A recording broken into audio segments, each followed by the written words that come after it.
আমাদের জীবনে এমন কিছু মুহূর্ত আসে যখন আমাদের খুব প্রিয় কোনো মানুষ আমাদের ছেড়ে চলে যায় বা খুব পছন্দের কোনো বস্তু আমরা হারিয়ে ফেলি। তখন বুক ফেটে কান্না আসে। আমরা আকাশের দিকে তাকিয়ে ভগবানকে বলি, প্রভু তুমি এত নিষ্ঠুর কেন? আমার সাথেই কেন এমন হলো? কিন্তু বন্ধুরা, আপনি কি জানেন, শ্রীকৃষ্ণ যখন আপনার থেকে কিছু কেড়ে নেন তখন তার পেছনে কোনো ধ্বংস নয়, বরং এক অলৌকিক আশীর্বাদ লুকিয়ে থাকে। কেন তিনি এমন করেন? চলুন একটা চমৎকার কাহিনী এবং তার উত্তরের মাধ্যমে আজ সবটা পরিষ্কার করে জানি। একদা এক গ্রামে এক অতি দরিদ্র বৃদ্ধা থাকতেন। তার কেউ ছিল না, ছিল শুধু একটা প্রিয় গাভী। সেই গাভীটির দুধ বিক্রি করেই তার দিন চলত। বৃদ্ধা ছিলেন শ্রীকৃষ্ণের একনিষ্ঠ ভক্ত। সারাদিন কৃষ্ণ নাম জপ করতেন আর ওই গাভীটির সেবা করতেন। একদিন অর্জুন শ্রীকৃষ্ণকে বললেন, প্রভু ওই বৃদ্ধা আপনার এত বড় ভক্ত, তবুও তার কেন এত দারিদ্র? আপনি কি তার দুঃখ দূর করবেন না? কৃষ্ণ হাসলেন এবং বৃদ্ধার কুটিরে গিয়ে তাকে আশীর্বাদ করলেন। কিন্তু অদ্ভুত বিষয়, কৃষ্ণ আশীর্বাদ করে চলে আসার কিছুক্ষণের পরেই সেই বৃদ্ধার একমাত্র সম্বল গাভীটি হঠাৎ মারা গেল। অর্জুন অত্যন্ত ব্যথিত হয়ে কৃষ্ণকে প্রশ্ন করলেন, প্রভু এ কি আপনার লীলা? আপনি তো তার সব দুঃখ দূর করার বদলে তার সে সম্বলটুকু কেড়ে নিলেন। এখন ওই বৃদ্ধা বাঁচবে কি করে?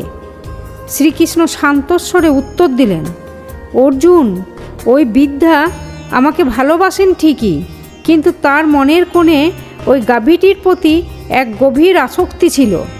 তিনি যখন আমার নাম জপতেন তার অর্ধেক মন পড়ে থাকত ওই গাভীটির ওপর। আমি চাই আমার ভক্ত যেন পূর্ণরূপে আমার বিলীন হয়। আজ তার শেষ আসক্তিটুকু চলে গেল। এখন তার মনে আমি ছাড়া আর দ্বিতীয় কেউ নেই। আর এই মোহমুক্তিই তার মোক্ষ বা পরম শান্তি দেবে।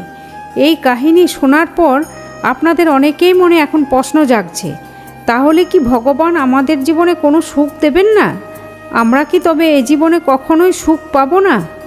তিনি কি শুধু আমাদের থেকে কেড়ে নিতেই জানেন? বন্ধুরা, এই উত্তর হলো না। কৃষ্ণ আপনার কাছ থেকে কিছু কেড়ে নিচ্ছেন মানে এই নয় যে আপনি আর সুখ পাবেন না, বরং তিনি আপনাকে স্থায়ী সুখ দেওয়ার প্রস্তুতি নিচ্ছেন। আমরা যাকে সুখ বলি সেটা আসলে ক্ষণস্থায়ী মোহ। একটা নতুন গাড়ি বা নতুন মানুষ জীবনে এলে আমরা ভাবি এটাই পরম সুখ, কিন্তু সেটা হারিয়ে গেলে আমরা ভেঙে পড়ি। কৃষ্ণ আমাদের এই ভঙ্গুর সুখ থেকে মুক্তি দিতে চান। জানবেন, কৃষ্ণ আপনার হাত খালি রাখেন না। তিনি যদি আপনার এক হাত থেকে কাচের টুকরো কেড়ে নেন, তবে জানবেন তিনি আপনার অন্য হাতে হিরে দেওয়ার জন্য তৈরি হয়ে আছেন। প্রকৃত সুখ কোনো বস্তু বা ব্যক্তির ওপর নির্ভর করার নাম নয়। প্রকৃত সুখ হলো কৃষ্ণের চরণে নিজেকে সমর্পণ করা। যখন আপনার মনে কোনো হারিয়ে ফেলার ভয় থাকবে না, তখন আপনি পরম সুখের অধিকারী হবেন। ছোট বাচ্চা যেমন নোংরা জিনিস নিয়ে খেলতে ভালোবাসে আর মা সেটা কেড়ে নিলে বাচ্চাটি কাঁদে, ঠিক তেমনি আমরাও মায়ার সংসারে ভুল জিনিস নিয়ে পড়ে থাকি।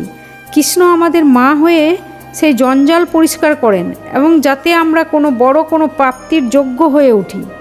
তাই আজ যদি আপনার এই জীবন থেকে কোনো প্রিয় কোনো কিছু হারিয়ে গিয়ে থাকে, তবে জানবেন আপনার প্রিয় মাখন চোর আপনার হৃদয়ে জঞ্জাল পরিষ্কার করছেন, যাতে তিনি নিজের আপনার হৃদয়ে পূর্ণরূপে বিরাজ করতে পারেন। ধৈর্য ধরুন, তার ওপর বিশ্বাস রাখুন। তিনি যা কেড়ে নেন তার চেয়ে 1000 গুণ বেশি দেওয়ার ক্ষমতা তিনি রাখেন। আজকের এই আলোচনা আপনার মনের বোঝা কিছুটা হলেও হালকা করেছে কি? কমেন্টে অবশ্যই লিখুন জয় শ্রীকৃষ্ণ। ভিডিওটি আপনার ও বন্ধুদের সাথে শেয়ার করুন যারা বর্তমানে কঠিন সময়ের মধ্য দিয়ে যাচ্ছে। আর এই ধরনের আধ্যাত্মিক ও অনুপ্রেরণামূলক ভিডিও পেতে নিয়মিত আমাদের চ্যানেল শান্তির মন্ত্রতে সাবস্ক্রাইব করে রাখুন। সবাই ভালো থাকুন, শান্তিতে থাকুন। রাধে রাধে।